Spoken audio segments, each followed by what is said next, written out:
Assalamualaikum warahmatullahi wabarakatuh. Halo para Antep lovers dan pecinta sinetron Terpaksa Menikahi Tuan Muda Antep, dimanapun kalian berada. Semoga kalian semua sehat selalu tentunya. Kali ini kita akan membahas alur cerita Terpaksa Menikah Tuan Muda Antep yang semakin seru untuk kita tonton bersama. Di awal cerita, Kinanti menelepon ibunya untuk ketemuan nanti sore. Lalu ibunya bertanya pada Kinanti. Kinanti mengatakan ada yang mau dibicarakan ke ibunya. Dan ibunya bertanya di mana tempatnya. Kinanti mengatakan di kafe coffee shop. Lalu ibunya mengiyakan dan bertanya-tanya apa yang mau diomongin sama Kinanti. Sementara itu David bersama Abimana sedang berada di tengah perjalanan. Namun Abimana sedang berpikir bahwa file untuk meeting penting ketinggalan di rumah. Dan David bertanya, "Ada apa tuan?" Abimana mengatakan bahwa filenya ketinggalan di rumah. Lalu Abimana meminta kepada David untuk putar balik. Di sisi lain, dua polisi datang ke rumah sakit untuk meminta keterangan atas kecelakaan yang membuat orang lain meninggal dunia. Polisi bertanya kepada Reno tentang kasusnya, dan polisi mengatakan bahwa kasus Reno saat ini sudah menjadi kasus tersangka. Ketika polisi mengatakan bahwa Reno sudah menjadi tersangka, Reno menengok kepada mamanya. Dan polisi berkata, karena Reno sudah membuat orang meninggal dan membuat orang luka parah. Dan juga Reno mengemudi mobil sambil mabuk. Lalu Reno mengeles dan mengatakan bahwa bukan dia yang membawa mobil waktu itu. Dia mengatakan bahwa Randy yang membawa mobil waktu itu. Lalu polisi bertanya, maksud Anda? Reno menceritakan kepada polisi bahwa saat di tengah perjalanan Randy meminta untuk menggantikan dia dalam mengemudi. Randy meminta untuk minggirkan mobilnya, lalu Randy mengambil alih posisi Reno. Reno mengatakan, jadi begitu ceritanya Pak.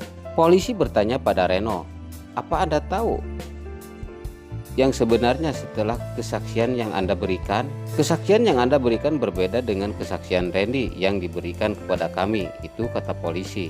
Bahkan teman-temannya memberitahukan kepada kami bahwa Anda yang membawa mobilnya saat itu.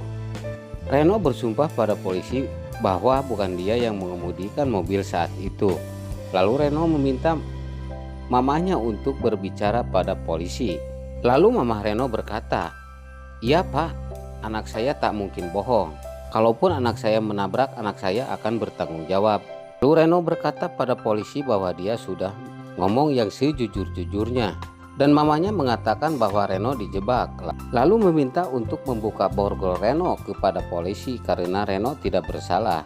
Lalu polisi menolak untuk membukanya borgol Reno karena Reno sudah menjadi kasus tersangka saat ini. Itu kata polisi kepada mereka.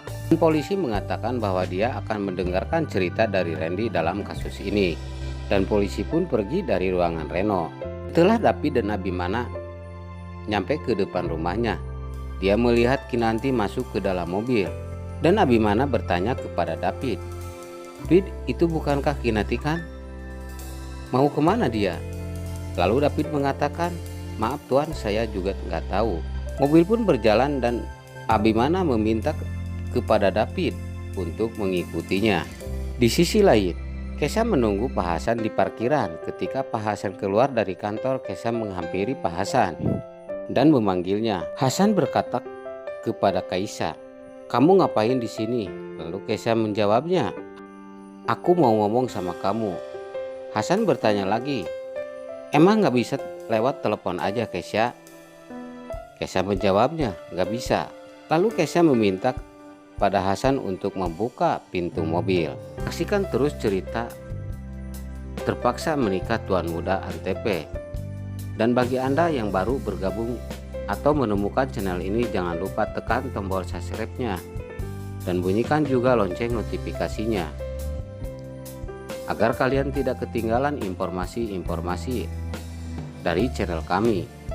Mungkin sekian saja dulu. Wassalamualaikum warahmatullahi wabarakatuh.